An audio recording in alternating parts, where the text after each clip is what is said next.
तो जैसा कि हमने आपको बताया था, ये सब हो रहा है और फूल आ चुका है। अब हम आपको बताएंगे ये कैसे बना, और एक सेपरेट वीडियो हमने बनाया है इसके लिए, ये किस तरह से बना और किस तरह से सब अरेंजमेंट हुआ उसको आप पूरा देखेंगे।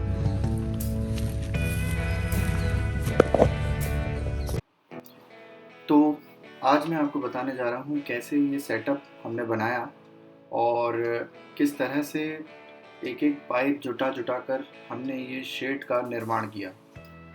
आप देख रहे हैं कि सबसे पहले हमने प्रायोगिक तौर पर लोहे की छड़ें ली हैं, उसे ज़मीन में कुछ आधा फिट 1 फिट के आसपास गाड़ा है, और फिर ये वाइट कलर का जो पीवीसी पाइप होता है उसको हमने हल्का मोल्ड किया है ताकि हम एक शेड जैसा आकार इसे दे सकें।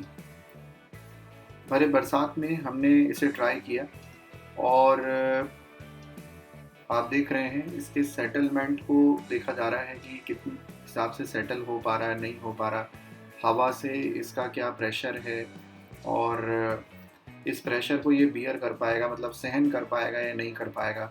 इस पूरी चीज़ को हमने देखा है और जैसा कि आप देख रहे हैं अभी हमने सिर्फ सिंगल पाइप लगाया है। तो ये पूरी तैयारी हमारी जो थी,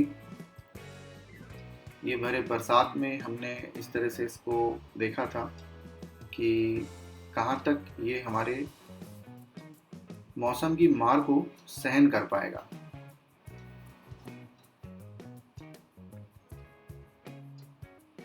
जैसा कि आप देख रहे हैं ये 2 या 3 पाइप ही अभी हमने यूज़ करे हैं और बस हम उस स्टेबिलिटी का इंतज़ार कर रहे हैं कि ये कह सकते हैं थम पा रहे हैं या नहीं थम पा रहे, उस हिसाब से।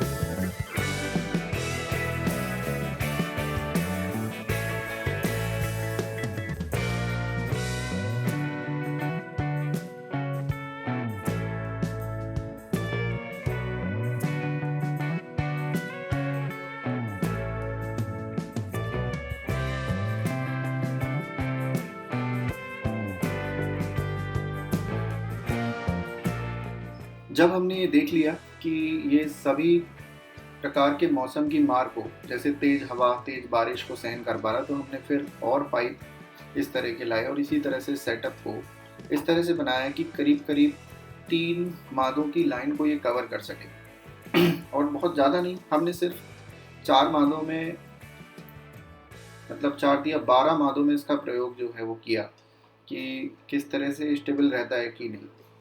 दोनों ओर हमने कुछ लोहे की रॉडें लगाकर और वहाँ पर पाइप का ऐसा स्ट्रक्चर बनाया जो कि हल्का डोम शेप्ड हो।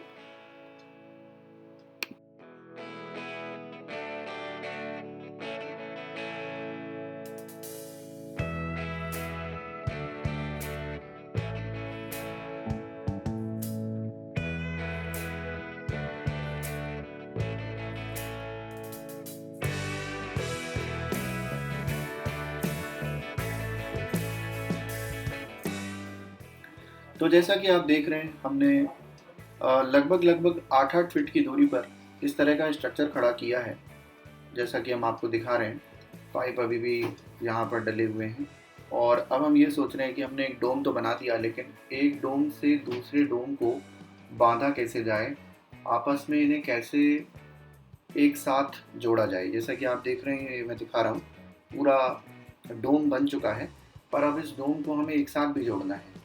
तो अब इसी का विचार हमारा चल रहा था कि हम इस डोम को कैसे जोड़ें।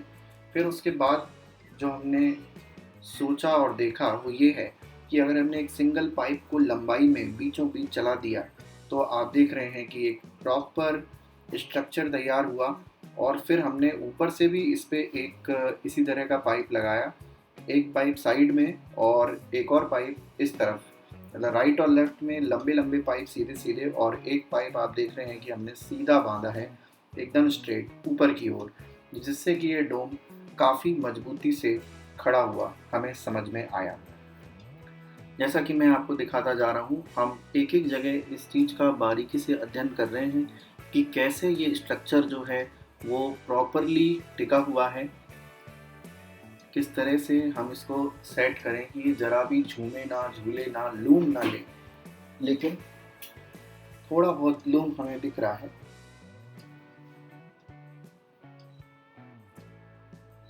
जैसा कि आप देख रहे हैं। अब हम आगे इसमें देखेंगे कि आगे और हम क्या कर सकते हैं। तो अब हम ये देख रहे हैं कि जब सेंटर से थोड़ा ये जो शेड है हमारा लूम ले रहा था, तो हमने इसमें बांस का प्रयोग करना शुरू किया। वापस से 8-8 फीट की दूरी पर हमने बांस लगानी शुरू किए, और वो भी मादों का सहारा लेते हुए। मादों की जो मिट्टी है उसमें हमने बांस को गड़ाया बीचों बीच, और वही 8-8 फीट पर हमने सेंटर पर एक बांस का सपोर्ट भी देना शुरू किया, जिससे कि हमारा जो स्ट्रक्चर है वो स्टेबल रह सके। किस्मत से बांस के टुकड़े हमारे पास थे, जिसे हमें बाहर से लाने की ज़रूरत नहीं थी। तो इसी बांस के सहारे हमने इस पूरे स्ट्रक्चर को लगभग लगभग स्टेबल बना दिया, और हल्की सी बंधाई करके इसको एक प्रॉपर सेटअप में बांधने का पूरा प्रयास किया। अब बात आती है शेड की। तो अब हम शेड जो लेकर आए हैं वो भी लगभग एक सा है, जो कि पूरी दूरी को कवर कर ले। जैसा कि आप देख रहे हैं, ये पूरा शेड है, ये पूरी दूरी को एक सा कवर कर लेगा। इसमें हमने कोई जॉइंट नहीं दिया है, जिससे कि हमारा जो बंधाई हो वो भी एक सी हो, और ये पूरी तरह से इसका भार जो डोम है वो सहन कर सके। भी सहन कर पाएगा कि नहीं, यही हमें देखना है। तो जैसा कि देख रहे हैं हम, ये शेड को हम एक्सटेंड करते जा रहे हैं, फैलाते जा रहे हैं एक लंबी दूरी तक, और इसको प्रॉपरली कवर करने की हम कोशिश करेंगे, ताकि ये पूरे एरिया को कवर कर सके। बरसात का मौसम है, उसके बाद भी हमारी जो ये सेना है वो लगी हुई है बदस्तूर, बिना किसी पानी की चिंता किए हुए, कुछ किए हुए। तो बहुत बहुत साधुवाद है इनका, बहुत बहुत धन्यवाद, जिन्होंने इस तरह से इस कार्य को पूरा करने में अपना पूरा सहयोग दिया। और वापस से हम आते हैं तो देखें कि लगभग लगभग पूरी जो नेट है वो एक एंड पॉइंट जो आखिरी में है वहाँ तक जाता जा रहा है। और अब देखना ये है कि ये पूरी जो शेड है, क्या ये पूरी कवरिंग कर पा रही है या कुछ हिस्सा इसका छूट रहा है। तो यस, कवर हो गया है, और अब हम इसको ढकना स्टार्ट कर रहे हैं। जैसा कि आप देखें, ये ढकने का हल्का सा हमने इसको ये ऊपर लिया, और लगभग लगभग सभी ने अपना अपना छोर पकड़ा हुआ है, और मुझे लगता है कि ये ढक जाएगा। हाँ हाँ दोस्तों, इसी तरह से पूरा हमने ये एंड पॉइंट पर ले लिया है, और ये हम इसको हल्का तान रहे हैं, और हमारा शेड अभी भी खड़ा हुआ है। इसका मतलब ये कि शेड काफ़ी स्टेबल है, और वो वजन भी सह पा रहा है इस पूरी नेट का। तो यही हमको करना था कि वजन जो है कम से कम वो सहन कर ले, और वही हुआ। हम जैसा चाहते थे उसी हिसाब से ये पूरा शेड निर्मित हो रहा है, और आप देखिए आगे किस तरह से ये शेड बन के तैयार होता है।